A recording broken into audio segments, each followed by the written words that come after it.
Flying a modern commercial airplane is one of the most complex tasks humans perform. Imagine sitting in a cockpit surrounded by hundreds of buttons, switches, and screens, each one playing a vital role in keeping the aircraft safely in the sky. It's not just about pulling back on the control wheel and taking off like you might see in movies. Today's aircraft are incredible machines where everything is connected. Each system talks to other systems, creating a web of technology that must work perfectly together. But it's not just about the machine, it's about the people too.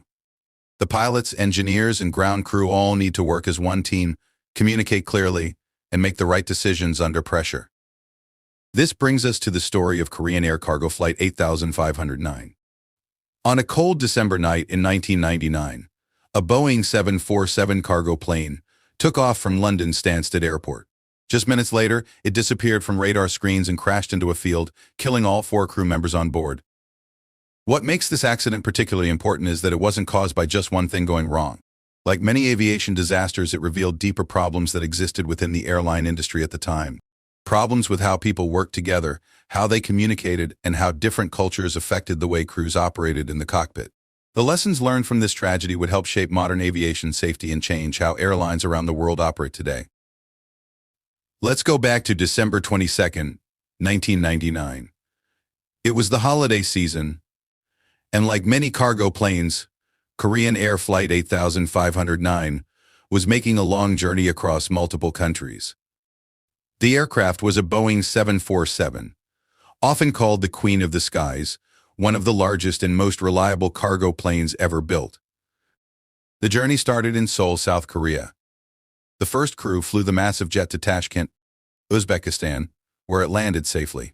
This was just a stopover. The plane still had to make its final journey to London's Stansted Airport in England. At Tashkent, a new crew took over the aircraft.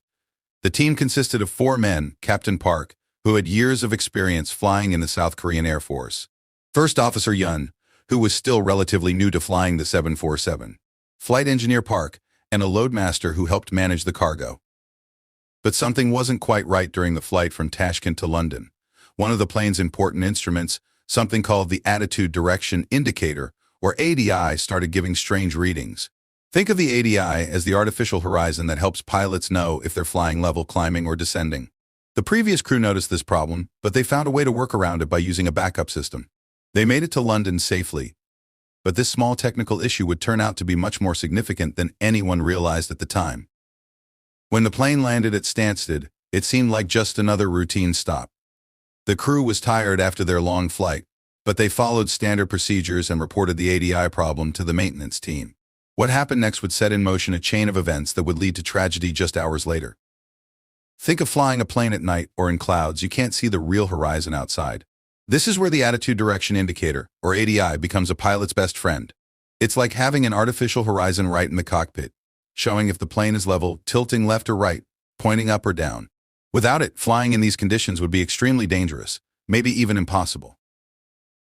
The Boeing 747 was designed with safety in mind, so it has not just one, but 3 separate ADIs.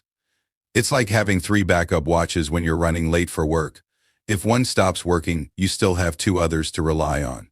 Each ADI gets its information from different sources, one from the captain's instruments, one from the first officer's side, and a third backup system called the Inertial Navigation System, or INS. During the flight to London, the captain's ADI started showing wrong information. Imagine looking at your watch, and it says it's midnight when the sun is clearly up. That's how obviously wrong the readings were. The first crew realized this, and did exactly what they were trained to do.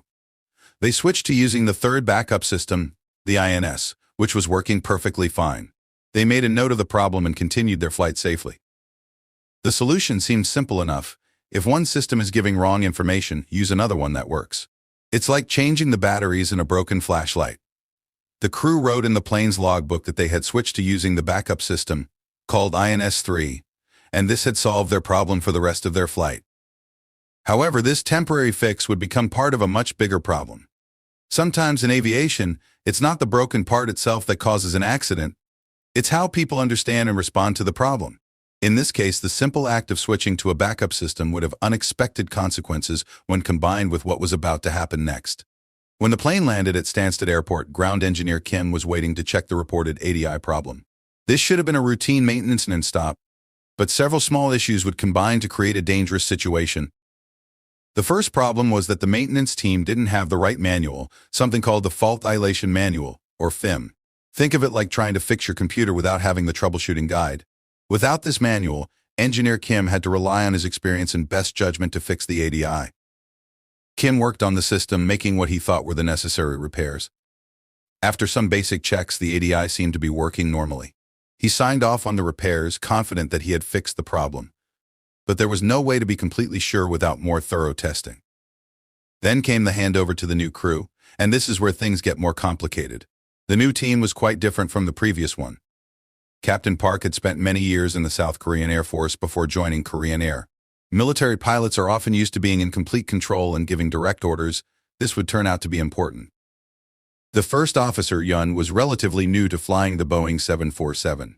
In many ways, he was still learning the complexities of this massive aircraft. And while Flight Engineer Park had good experience, the combination of these three men created a specific dynamic in the cockpit. In Korean culture, and especially in Korean companies at that time, there was a strict hierarchy. Junior crew members often felt they couldn't question their seniors, even if they noticed something wrong. This cultural factor, combined with Captain Park's military background and First Officer Yun's inexperience, would prove to be a dangerous mix. The new crew received their briefing about the ADI repair, but something crucial was lost in this handover: the important detail about how the previous crew had successfully used the backup system. Sometimes the most important information isn't what gets fixed, but what worked as a solution before. As the crew prepared for takeoff, problems started almost immediately.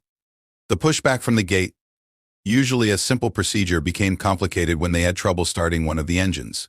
These delays might seem minor, but they added to the growing stress in the cockpit. The crew was already running behind schedule on this cold December night. The tension became clear in the way Captain Park spoke to First Officer Yun. Voice recordings from the cockpit would later reveal harsh criticism and sharp commands. When Yun made a small mistake during taxi, the captain's response was severe. Remember the cultural hierarchy we talked about? In this cockpit, it was preventing open communication at a time when it was needed most. Finally, at 1836 local time, Flight 8509 began its takeoff roll down Stansted's runway. The initial climb seemed normal, but then, just 90 seconds into the flight, the ADI problem returned. The captain's instrument was showing the wrong information again, but this time, the response was very different from the previous crews. Instead of switching to the backup system, Captain Park became fixated on his malfunctioning ADI. The plane began to roll to the right. First Officer Yun could see this happening on his own working instruments, but the strict hierarchy in the cockpit made him hesitate to speak up strongly. When he did try to say something, his warnings were too gentle, too polite to break through the captain's concentration on his failed instrument. The situation deteriorated rapidly. Within minutes, the aircraft's right bank became severe, far beyond what any commercial flight should experience. The crew's confusion and lack of coordination became evident in their final moments. Flight Engineer Park called out the bank angle warnings, but there was no clear response from the captain.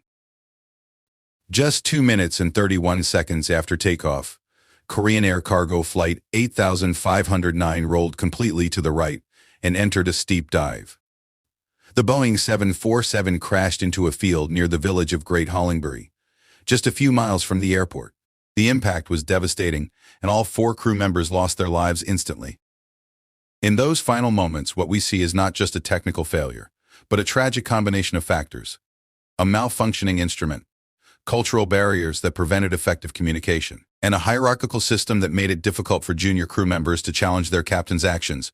The plane crashed not because it couldn't fly, but because human factors prevented the crew from working together to solve a solvable problem. The crash of Korean Air cargo flight 8509 forced everyone in aviation to take a hard look at how things were done.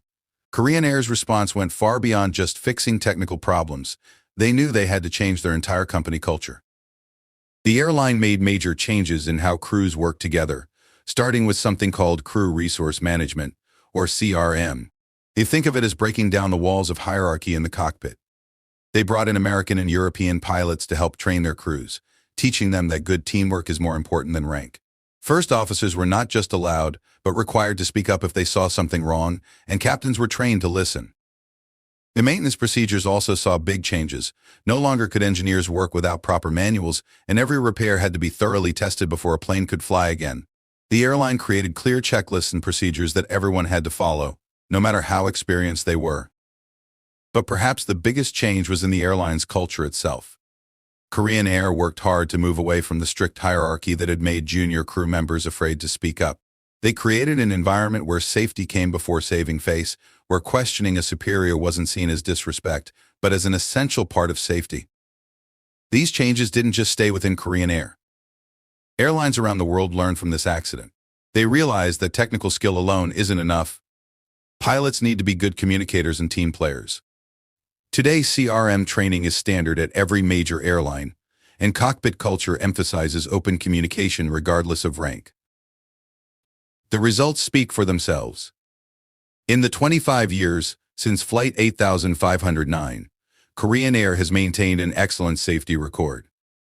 The airline transformed itself from a company that had several accidents in the 1990s to one of the world's safest carriers today. Modern aviation safety standards now recognize that safe flying isn't just about having working instruments or skilled pilots. It's about creating an environment where everyone feels responsible for safety and empowered to speak up. Every time a pilot or crew member anywhere in the world speaks up about a concern, regardless of their rank, they're building on the lessons learned from Flight 8509. This tragedy reminds us that in aviation, as in life, success and safety don't just depend on how well we operate machines, but on how well we work together as human beings. The loss of the crew of Flight 8509 led to changes that have helped protect countless lives in the decades since, making their story an important chapter in the continuing journey toward safer skies for everyone.